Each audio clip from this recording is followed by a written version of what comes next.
siku za usoni changamoto ambayo tuko naye tuone kama itaweza kupungua.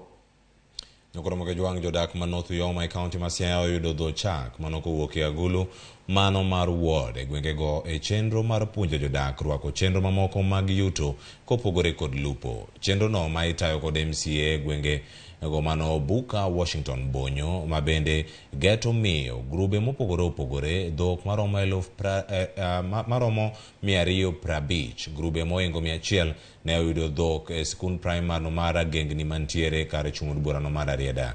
Jopur mano yudo jamnigo opuoyo mich go ka gisingo ritogi kendo neno ni oger kambi mar chak mabiro keyo chak e gwengego kod county Masiaya.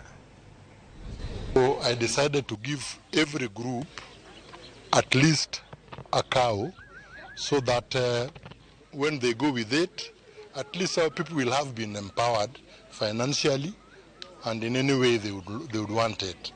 So that is why I decided to put into the budget 250 cows so that I can at least give our people.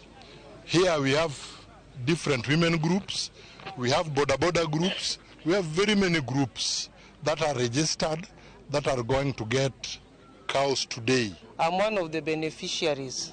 Now what I would like to say is, first of all, in North Uyoma we had a problem of drought. Aya, ukikonto Uyoma inawaka Uyoma chelo